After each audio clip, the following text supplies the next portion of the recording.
నమస్తే ఫ్రెండ్స్, నా పేరు భారత సుదర్శన్, సోషియో పొలిటికల్ అనలిస్ట్.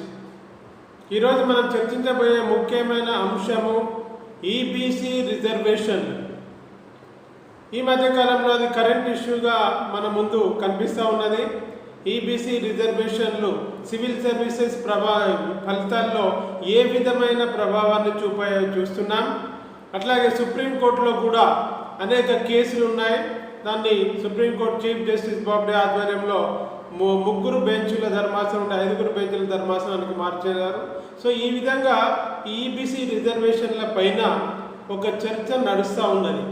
మరి ఈబీసీ దీన్నే మనం ఈడబ్ల్యూఎస్ అని కూడా అంటాము. ఈబీసీ అనేదేమో వ్యవహారికంగా జనరల్గా అన్ని రాష్ట్ర ప్రభుత్వాలకు ఇట్లా మనం వ్యవహారికంగా దాన్ని వాడుకలో ఉపయోగిస్తున్నాం. కానీ రాజ్యాంగం నిర్దేశించిన దాని ప్రకారము దానిని ఈడబ్ల్యూఎస్గా పరిగణిస్తున్నారు. అంటే ఎకనామికల్లీ వీకర్ సెక్షన్ కింద పరిగణించడం అనేది జరిగింది. అయితే ఇది ఎప్పుడు చేశారు, దీనివల్ల ప్రాముఖ్యత ఏమిటి, సో దీన్ని ఏ విధంగా ముందుకు తీసుకెళ్తా ఉన్నారు, దీనివల్ల ఎవరికి నష్టం ఎవరికి లాభం, కొంతమంది ఎందుకు వ్యతిరేకిస్తున్నారు, సో నిజంగా ఈ పేదలకి అగ్రవర్ణాల్లో ఉన్న పేదలకి ఇది ఉపయోగమేనా, ఇలాంటి అనేకమైన అంశాల్ని మనం ఈరోజు విశ్లేషించుకుందాం. ఈడబ్ల్యూఎస్ అంటే ఎకనామికల్లీ వీకర్ సెక్షన్గా చెప్పుకున్నాం. ఇది 103వ రాజ్యాంగ సవరణ ద్వారా 2019 జనవరిలో మోడీ ప్రభుత్వము కేంద్ర ప్రభుత్వము రాజ్యాంగ సవరణ ద్వారా తీసుకురావడం అనేది జరిగింది. దీని యొక్క ప్రధాన ఉద్దేశం ఏంటి అని అంటే అగ్రవర్ణాలలో అంటే జనరల్ కేటగిరీలో 10% రిజర్వేషన్లను కేటాయించడము. సో దీనిలో మనకి ఏమైంది, ఎందుకు మరి కాంట్రవర్సీ వచ్చింది, ఎందుకు వస్తూ ఉన్నదంటే మిగిలిన రిజర్వేషన్ వర్గాల వారైనా ఓబీసీ కానీ ఎస్సీ కానీ ఎస్టీ కానీ వీళ్ళందరూ కూడా కొద్ది మేరకు వ్యతిరేకించడం అనేది జరుగుతూ ఉంది.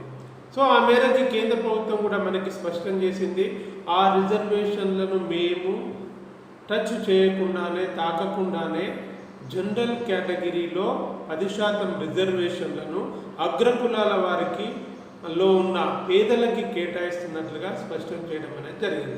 సో దీనిలో అంతర్గతంగా అనేకమైన అంశాలు దాగి ఉన్నాయి. అయితే ఈ మధ్య కాలంలో యూత్ ఫర్ ఈక్వాలిటీ జనహిత యోజన అనే ఎన్జిఓలు ఇతరులు కూడా చాలామంది కూడా సుప్రీంకోర్టులో ఈ ఈడబ్ల్యూఎస్ రిజర్వేషన్లని సవాల్ చేస్తూ కేసులు వేయడం అనేది జరిగింది.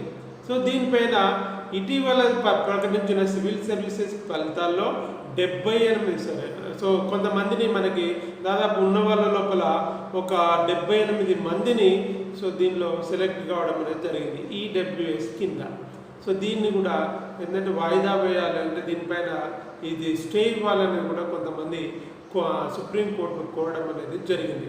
మరి ఈడబ్ల్యూఎస్ యొక్క ప్రాముఖ్యత ఏంటి? అగ్రకులాల్లోని పేదలకు రిజర్వేషన్లు ఇవ్వాలనే డిమాండ్ గత కొద్ది కాలం నుండి వస్తుంది. దాన్ని ఆధారంగా చేసుకునే సో ఎన్నికలకు ముందు మోడీ ప్రభుత్వము 103వ రాజ్యాంగ అధికరణ ద్వారా దీన్ని తీసుకురావడం అనేది జరిగింది, రాజ్యాంగ సవరణ ద్వారా. సో ఈడబ్ల్యూఎస్ అనేది వాడుకలో ఉన్నట్టుగా మనం చెప్పుకున్నాం. అంటే కేంద్ర ప్రభుత్వ విద్య ఉద్యోగ అవకాశాల్లో రిజర్వేషన్లను కల్పించడమే ఈ ఈడబ్ల్యూఎస్ యొక్క ముఖ్య ఉద్దేశము. ఓబీసీలు కానీ ఎస్సీలు కానీ ఎస్టీలు కానీ సో వీళ్ళకు ఇతరులకు కూడా లబ్ధి చేకూర్చే రిజర్వేషన్లు ఏ విధంగా ఉన్నాయో వీళ్ళకు కూడా అంటే జనరల్ కేటగిరీలో అగ్రవర్ణాల్లోని పేదలకు రిజర్వేషన్లకు ఇవ్వడానికి ఉద్దేశించింది ఈ ఈడబ్ల్యూఎస్. సో దీనిలో మరి ఇది ఎక్కడెక్కడ మనకు వర్తిస్తుందంటే కేంద్ర ప్రభుత్వంలోని విద్యా ఉద్యోగ అవకాశాల్లోనే కాకుండా ఎయిడెడ్ విద్యా సంస్థల్లో కూడా వర్తిస్తుందని కేంద్రం మనకి స్పష్టం చేసింది. అయితే రాష్ట్రాల్లో ఏ విధంగా ఉంది, అమలు చేస్తారా లేదా అంటే రాష్ట్రాల్లో అమలు చేసే అధికారము పూర్తిగా రాష్ట్ర ప్రభుత్వాలపైనే కేంద్రము వదిలివేస్తున్నట్లుగా సుప్రీంకోర్టులో దాఖలు చేసిన అఫిడవిట్లో స్పష్టంగా పేర్కొనడం అనేది జరిగింది. అందుకొరకే చాలా రాష్ట్రాల్లో కూడా దీన్ని అమలు చేయడం లేదు. తమిళనాడులో అమలు చేయడం లేదు, అక్కడ ఓబీసీలకు సంబంధించి కానీ ఎస్సీ ఎస్టీలకు సంబంధించి కానీ స్పష్టత ఎక్కువగా ఉంటుంది కాబట్టి సో ఇక్కడ ఏపీలో పాక్షికంగా అమలు చేస్తూ ఉన్నారు. టీఎస్లో అది కూడా పెండింగ్లో ఉన్నట్లుగా, మనకి తెలంగాణలో పెండింగ్లో ఉన్నట్లుగా తెలుస్తూ ఉన్నది. మరి ఈ ఈడబ్ల్యూఎస్ రిజర్వేషన్ పొందడానికి ఎవరు అర్హులు, అగ్రవర్ణాల్లోని పేదలు ఎట్లా నిర్ణయిస్తాము అనే దానికి సో దీనిలో కొన్ని మార్గనిర్దేశకాలను ఇవ్వడం అనేది జరిగింది.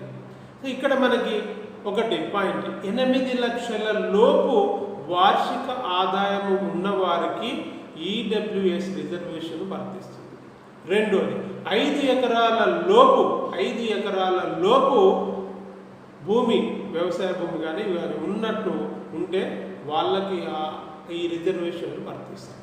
తర్వాత సిటీ లోపల 1000 చదరపు అడుగుల మనకి ఇల్లు కనుక ఉన్నట్లయితే మున్సిపల్ ఏరియా పరిధిలో సో 1000 అడుగుల లోపు ఉంటే వాళ్ళకి కూడా మనకి ఈ రిజర్వేషన్ వర్తిస్తుంది. అట్లాగే 100 గజాల జాగా మున్సిపల్ ఏరియాస్లో, మున్సిపలేతర అంటే గ్రామీణ ప్రాంతాల్లో కానీ మిగిలిన ప్రాంతాల లోపల సో 200 గజాల వరకు మనకి ఇల్లు కానీ అట్లాంటివి ఉంటే సో వాళ్ళకు కూడా అంతకంటే ఎక్కువ మించి ఉంటే వర్తించదు.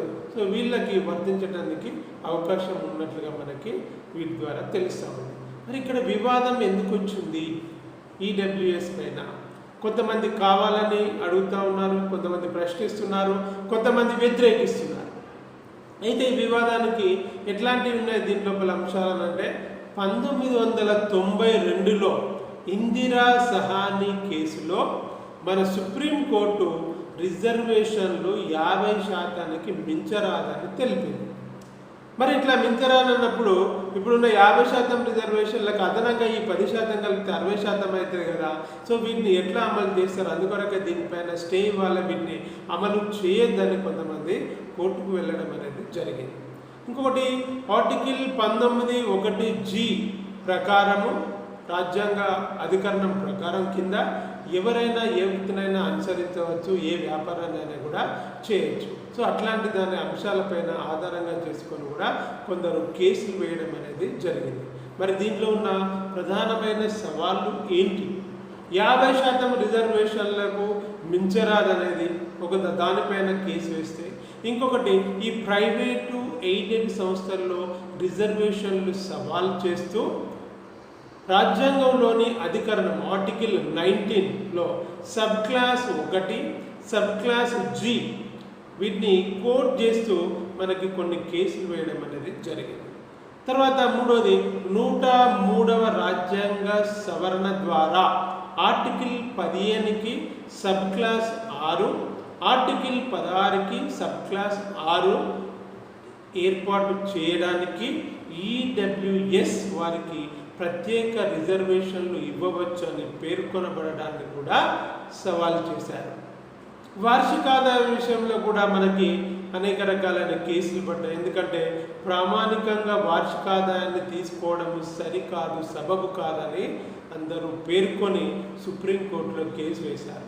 ఎందుకంటే తప్పుడు వార్షిక ఆదాయంతో మనకి ఈడబ్ల్యూఎస్ రిజర్వేషన్లు దుర్వినియోగమయ్యే అవకాశాలు చాలా ఎక్కువగా ఉన్నాయి. సో దీంతో మనకి ఏమవుతుంది అంటే ఇది ఏ ఉద్దేశంతో అయితే తీసుకొచ్చారో ఆ ఉద్దేశము నీరుగార్చబడేటానికి అవకాశాలు ఎక్కువగా ఉంటాయని చాలామంది కూడా ప్రశ్నిస్తున్నారు. మరి ఈడబ్ల్యూఎస్ సంబంధించి రిజర్వేషన్ వర్గాల వారు వ్యతిరేకించడానికి ఏంటంటే ఓపెన్ కేటగిరీలో వచ్చే అవకాశాలు అనేటివి ఓబీసీ, ఎస్సీ, ఎస్టీలకు మనకి తగ్గిపోతూ ఉన్నాయి. దీనికి ప్రధానమైన ఫలితాల లోపల ఇప్పుడు సివిల్స్లోనే 78 మందిని సెలెక్ట్ చేశారు. దీనిపైన ఉన్న కాంట్రవర్సీ పైన కూడా నేను ఒక వీడియో ప్రత్యేకంగా చేస్తాను. సో దీనిలో ఇక్కడ ఏపీలకు సంబంధించేసరికి కాపులకు 5% రిజర్వేషన్లు అని చెప్పారు. అప్పుడు చంద్రబాబు నాయుడు గారు ఉన్నప్పుడు అప్పటి నుండి అసెంబ్లీలో చేసి రాష్ట్రపతికి పంపడం జరిగింది, అది పెండింగ్లో ఉంది. సో తర్వాత జగన్ గారు పాక్షికంగా విద్యా సంస్థల్లో మనకి ఈడబ్ల్యూఎస్ రిజర్వేషన్లు పాటిస్తున్నట్లుగా తెలుస్తూ ఉన్నది.